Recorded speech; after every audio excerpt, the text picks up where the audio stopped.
नमस्कार दोस्तों, अगर आप भी भगवान को भोग लगाते हैं तो इस कहानी को अंत तक जरूर सुने और हमारे चैनल को लाइक और सब्सक्राइब जरूर कीजिए। भगवान आपकी हर मनोकामना जरूर पूरी करेगा। एक सेठ जी बड़े कंजूस थे। एक दिन दुकान पर बेटे को बिठा दिया और बोले कि बिना पैसा लिए किसी को कुछ मत देना, मैं अभी आया। अकस्मात एक संत आए जो अलग अलग जगह से एक समय की भोजन सामग्री लेते थे। लड़के से कहा, बेटा जरा नमक दे दो। लड़के ने संत को डिब्बा खोलकर एक चम्मच नमक दिया। सेठ जी आए तो देखा कि एक डिब्बा खुला पड़ा था। सेठ जी ने कहा कि क्या बेचा? बेटा बोला, एक संत जो तालाब पर रहते हैं उनको एक चम्मच नमक दिया था। सेठ का माथा ठनका, अरे मूर्ख, इसमें तो जहरीला पदार्थ है। अब सेठ जी भागकर संत जी के पास गए। संत जी भगवान के भोग लगाकर थाली लिए भोजन करने बैठे ही थे। सेठ जी दूर से ही बोले, महाराज जी रुकिए, आप जो नमक लाए थे वो जहरीला पदार्थ था, आप भोजन नहीं करे।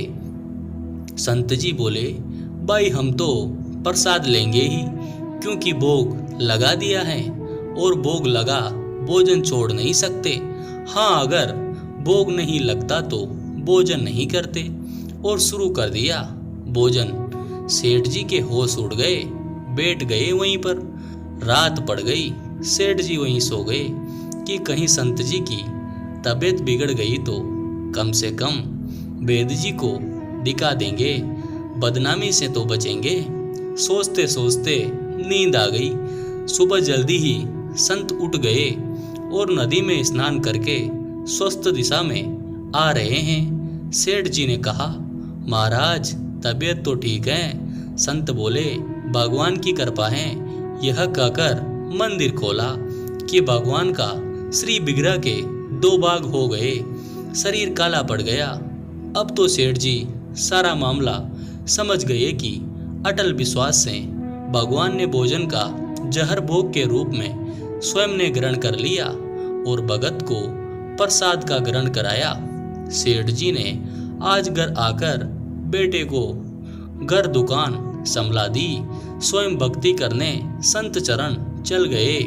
शिक्षा, इस कहानी से हमें ये शिक्षा मिलती है, भगवान को निवेदन करके भोग लगाकर ही भोजन करें, भोजन अमृत बन जाता है। आइए आज से ही नियम ले कि भोजन बिना भोग लगाए नहीं करेंगे। अगर आपको यह कहानी अगर सुंदर लगी, अच्छी लगी तो हमारे YouTube चैनल को सब्सक्राइब जरूर कीजिए। धन्यवाद दोस्तों।